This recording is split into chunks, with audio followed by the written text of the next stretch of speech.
구해줬으면 좋겠다.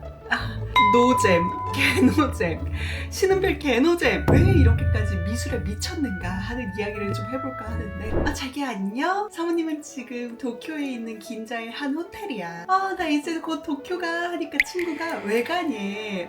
그래서 내가 바로 얘기했지. 도쿄에 있는 그 수많은 미술관들을 다 투어하고 싶어서. 내가 명색이 미술을 좋아하는 사모님인데 아직까지 도쿄에 한 번도 와보지 않았고, 그동안은 가봤던 일본의 여행 지역은 오사카 하나였어.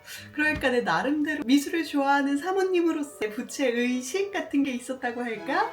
내가 도쿄를 간다고 하니까, 아니 친구가 제일 먼저 이러는 거야. 너무 재미있겠다. 그래서 내가 가서 헤매진 않겠지? 라고 하니까 이 친구가 헤매다가 좋은 사람이 구해줬으면 좋겠다. 여기 이렇게 대답을 했어. 또 사모님답게 난 어떻게 해야 2박 3일이라는 짧은 일정 내에 최대한 많은 작품을 보지 그 생각뿐이야 라고 하니까 친구가 답변을 뭐라고 했는지 알아? 이거 보여? 노잼, 개노잼, 신은별 개노잼 이라고 온 거야. 근데 내가 이걸 보고 너무 웃겼던 게, 사실 미술 좋아하는 자기들이라면 나랑 거의 비슷한 상황을 겪을 거라고 생각하는데, 보통 여행을 가면 구글 맵스에 일단 미술관을 검색해. 그치? 미술관 아니면 갤러리를 검색을 한단 말이야. 그러면 그 지역에 있는 갤러리랑 미술관이 쫙 뜨잖아. 그러면 그 미술관이랑 갤러리가 있는 곳 쪽에 숙소를 잡는 거야. 이렇게 즐겨찾기를 많이 해놓고 이 미술관이랑 갤러리를 이동할 때 가장 효율적인 동선이 뭔지를 고려해서 그 중간 지점에 아마 숙소를 잡는 거지. 그래서 사모님도 지금 긴자라는 이 지역에 숙소를 잡았는데, 여기가 나름 또 4성급 호텔이기도 한데 별로 그닥 좋진 않은 것 같아. 4성급 호텔 하면 그래도 기대하는 어메니티라던가 패실리티스 그런 것들이 있을 텐데, 정말 비즈니스를 위한 호텔 같은 느낌이야. 혼자 지내는데 무리는 없지만 긴자에 굳이 숙소를 잡을 필요는 없겠다. 이번 여행을 오기 위해서 계획표를 짠 걸 좀 보여줄까 해. 2026년 도쿄 아트 투어 Day 1이라고 해서 김포공항, 일본항공 탑스 이런 게 있고, 첫날부터 도착하자마자 강행군이야. 도쿄도 사진미술관, 국립신미술관, 페록탄 갤러리, 카이카이 갤러리, 하루에만 4개 미술관이랑 갤러리를 본 다음에 저녁에나 돼서야 야키토리를 먹으러 갔어. 지금이 2일차니까 1일차 이렇게 보내고 얘기할 수 있는 거지. 자, 그러면 2일차 한번 볼까? 내가 전날 무려 24,185걸음을 걸었어. 그리고 저녁에 맥주까지 한잔 하니까 도저히 아침에 일어날 수가 없는 거야. 그래서 아침은 그냥 패스했어. 그 다음에 네즈 가문의 컬렉션을 볼 수 있는 네즈 미술관에 갔어. 들어가자마자 입구 옆에 대나무들이 막 놓여있고 수풀이 우거졌는데, 이 자체로 굉장히 고요하고 명상적인 어떤 느낌을 줘. 그래서 미술 작품을 보기도 전에 약간 그런 경도되는 느낌이 있는 그런 미술관이었어. 전시가 얼마나 좋았느냐를 떠나서 이 미술관에 있는 그 경험 자체로 압도당했기 때문에 그 느낌을 내가 충분히 만끽하느라 예정했던 시간보다 더 많은 시간을 네즈 미술관에 할애한 거야. 그래서 원래 목표는, 여기 봐봐 자기들아, 네즈 미술관이랑 국립서양미술관이랑 도쿄도 현대미술관 이렇게 하루에 3개 미술관을 가는 게 목표였거든. 그리고 사실 여기서 하나가 더 있어.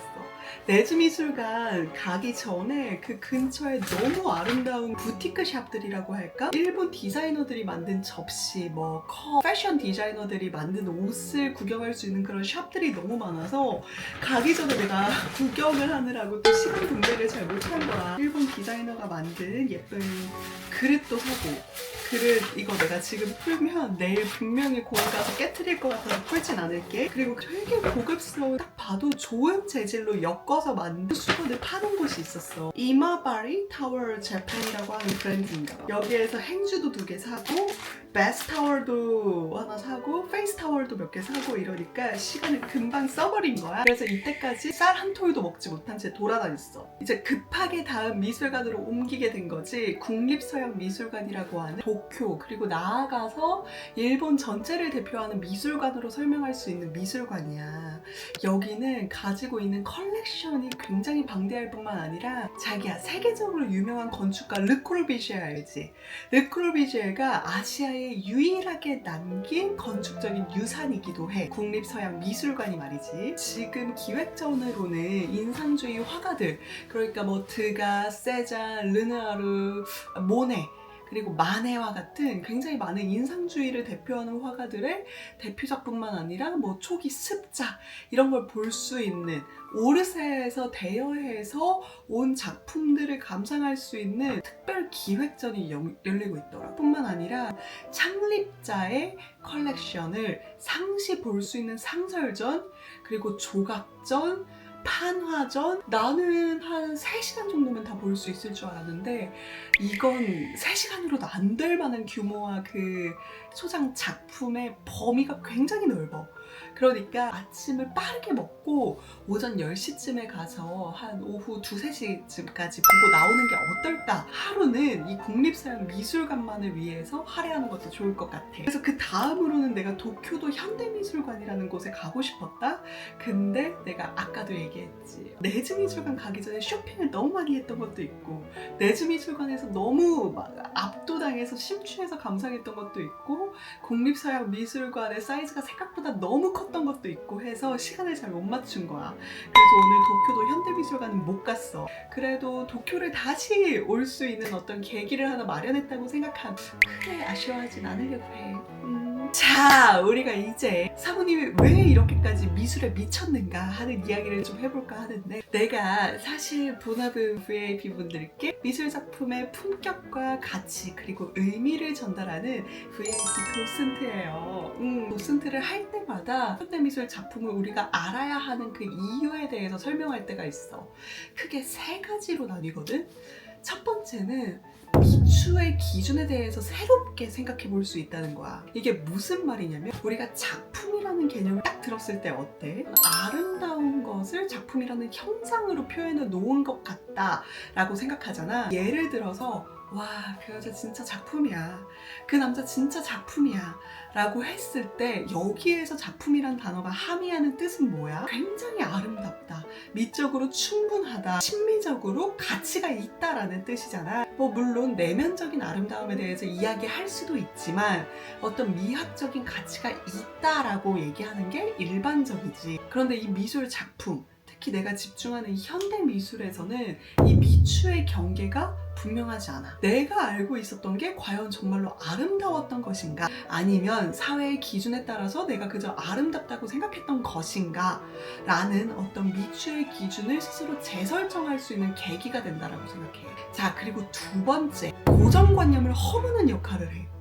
이게 무슨 말이냐면, 아까 말했던 미추의 경계를 넘나든다는 말이랑도 비슷할 수 있어. 우리가 살아가면서 맞닥뜨리는 옳고 그름의 기준들이 있잖아. 이건 뭐 VIP들인 자기들이라면 공감하지 못할 이야기일 수도 있지만 한국 사회에서는 특히 잘 사는 것에 대한 일종의 방법들이 명확히 정해져 있다고 생각해. 공부를 잘해서 좋은 성적을 받고 대학에 입학하고, 이 대학에서도 열심히 성과를 거둬서 대기업이나 전문직을 가지게 되고, 좋은 아파트를 매매해서 매달 할부를 갚으면서 사는 거 바람직한 삶이라고 할 수 있을까?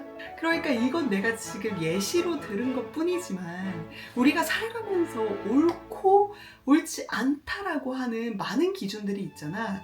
근데 이 현대미술 작품은 단순하게 직설적으로 이건 옳아요, 옳지 않아요 라고 말하는 것보다 우리가 통상적으로 옳다고 생각했던 그 믿음에 대해서 다시 한번 생각해보는 계기를 만들어주는 거지. 그래서 나는 현대미술 작품이 좋아. 직유가 아니더라도 은유를 통해서 얼마든지 나 스스로 생각할 수 있는 계기를 만들어주거든. 그리고 내가 평소에 가지고 있던 배경 지식이 작가가 의도했던 그 의도랑 맞물릴 때 그 쾌감이 또 이루 말할 수 없지. 그러니까 일종의 내 교양, 배경 지식을 확인하는 동시에 작품이 주는 어떤 쾌를 만끽할 수 있는 그런 순간이라고 할까? 그리고 마지막으로는 우리가 이해할 수 없는 요소에 대해서 한 번 더 이해해보고 그들의 삶을 간접 경험할 수 있게 된다는 점이야. 그러니까 작품이라는 건 우리가 경험할 수 없는 걸 대리해서 경험하게 해주는 역할도 한다고 생각하고, 비슷하거든. 우리가 즐겨 읽는 소설 작품을 읽는 거랑도 비슷하다고 생각해. 직접 경험할 수는 없지만 어떤 작품을 통해서 그 대리적으로 경험을 하기 때문에 우리가 이해할 수 있는 것들, 때로는 눈물을 흘리고 누군가를 이해하고 사랑하게 된다고 하는 게 다 이런 이유에서인 것 같아. 내가 도슨트 할 때 굉장히 자주 설명하는 현대미술 작가가 있는데 바로 영국의 문제아라고 불렸던 트레이시 에민이라고 하는 여성 작가야. 이 작가는 아버지가 터키계 혼혈인이고 어머니가 영국인인데 두 분이 사랑해서 이 트레이시 에민을 영국에서 낳았다고 하지. 그런데 이 트레이시 에민이 자신이 혼혈이라는 이유로 어릴 때부터 굉장히 많은 차별을 받았다고 해. 이 차별뿐만 아니라 어떤 비극적인 상황을 겪었냐면 원치 않는 임신을 하게 되는 상황이 발생하게 된 거지. 트레이시 에민이 몇 년생이냐면 63년생의 작가거든. 그러니까 트레이시 에민이 나고 자라서 성인 여성으로 성장할 때까지만 해도 영국 사회가 굉장히 보수적이었기 때문에 여성에게 잣대를 들이댄다고 얘기했었지. 근데 당시에 이런 원치 않은 임신을 경험한 여자들이 아이를 없애기 위해서 자행했던 충격적인 진실이 있었어. 욕조에 얼음을 가득 채우고 값싼 술인 진 베스라고 하는 알코올이 있나 봐. 이걸 가득 때려 부은 욕조에 몸을 담그고 있기, 그리고 계단에서 스스로 굴러떨어지기 등등의 이런, 그러니까 임신 중절 수술이 불법이다 보니까 이런 일들을 감행할 수밖에 없었던 거지. 그런데 이런 자신의 경험을 나타낸 작품, 진베스와 아기 바구니와 침대라는 제목의 작품일 거야. 안국역에 있는 아라리오 뮤지엄에도 전시가 되어 있거든. 그 작품을 본 사람들이 굉장히 놀랐어. 충격적이었지. 논란이 될 만했지. 왜냐하면 그 전까지는 여성의 치부 혹은 지워야 되는 과거에 대해서 그렇게 전면적으로 드러냈던 작품이 없었을 거 아니야. 그런데 트레이시 에민이 이러한 작품뿐만 아니라 자기 자신의 어떤 사생활, 자기 고백적 작품으로 미술계의 최고 권위를 가졌다고 일컬어지는 터너상의 최종 후보에까지 이르게 돼. 그 이유가 뭔지 알아? 바로 다른 여성들의 공감과 연대를 얻었기 때문이야. 그러니까 그동안은 금기시되고 터부시되어 왔던 여성의 자기 고백적인 서사를 현대미술 작품으로서 드러내므로 어떤 현대미술 작품의 지평을 새롭게 넓혔다는 평가를 받은 거지. 이런 식으로 우리는 작품을 통해서 내가 경험하지 않았지만 인간적으로 공감이 되고 아파할 수 있는 그런 일들을 마주하면서 새롭게 그 사람을 이해하고 또한 일종의 사랑을 할 수 있게 된다는 걸 얘기하고 싶었던 거지. 자, 이런 것들을 다 떠나서 우리가 미술 작품을 보면 얻게 되는 즉각적인 감각도 있어. 봐봐, 우리가 굉장히 아름다운 작품들을 봤을 때 어때? 나는 인상주의 화파를 대표하는 르누아르의 작품을 너무너무 좋아해. 르누아르의 작품을 보면 어때요? 파스텔로 그린 듯한, 그러니까 르누아르의 작품은 거의 다 유화 물감, 기름 물감을 사용해서 그린 그림이었거든. 근데 그런 기름의 붓질 자국이 하나도 느껴지지 않을 정도로 굉장히 앙고라 털같이 부드럽고 온화한 그런 텍스처를 보여줘. 이걸 어떻게 구현했는지 모르겠어. 정말 르누아르만이 표현할 수 있는 그런 감각적인 표현이라고 생각해. 최근에 국립중앙박물관에서도 르누아르의 작품을 볼 기회가 있었는데 멀리서부터 르누아르의 작품은 빛이 나. 그 섬세한 어떤 붓질에 번지듯이 표현한 그 효과 때문에 멀리서 봤을 때부터 후광이 막 비쳐. 나는 그 작품을 보자마자 너무 떨리는 마음에 핸드폰으로 사진을 남겨야겠다고 생각했는데도 나중에 찍은 사진을 보니까 이게 막 흔들려 있는 거야. 이렇듯 내가 말하고 싶은 건 뭐야? 작품은 그 작품으로서 줄 수 있는 즉각적인 쾌감, 어떤 감동, 그리고 감정이 있다라는 거지. 자기들도 아마 미술 작품을 떠올려 보라고 하면 가장 먼저 머릿속에 떠오르는 그런 작품들이 분명히 있을 거야. 그게 만약에 교과서에서 봤던 이중섭의 황소라고 하더라도 그게 어떤 식으로든 자기한테 영감을 주고 어떤 인상을 남겼으니까 떠오르는 거거든. 우리가 작품을 봤을 때 느껴지는 것들, 그리고 이 느껴지는 것들을 떠나서 내 인식의 지평, 사고의 지평, 그리고 내 지식의 지평을 넓혀준다는 것만으로, 그리고 미술관에 가서 사람들이 그 작품에 몰입해서 뭔가 상상을 하고 있는 그런 장면을 보는 것만으로 나 자신이 고양되는 듯한 느낌을 느낄 수 있다는 거지. 나한테 걔 노잼이라고 나의 도쿄 아트 투어를 이렇게 폄하했던 그 친구한테는 꼭 이 영상을 보라고 말해주고 싶어. 자기야, 내가 사실은 내일도 다른 미술관을 가보고 싶었는데 도쿄 일정이 2박 3일로 너무 짧아. 오늘은 오늘은 그냥 호텔에 들어와서 나 혼자 맥주나 좀 마시다가 자려고 하거든? 요즘에 그 일본에서 이 딸기 모찌 시리즈가 유행이라길래 요거랑 또 이걸 내가 추천을 받아서 사봤거든?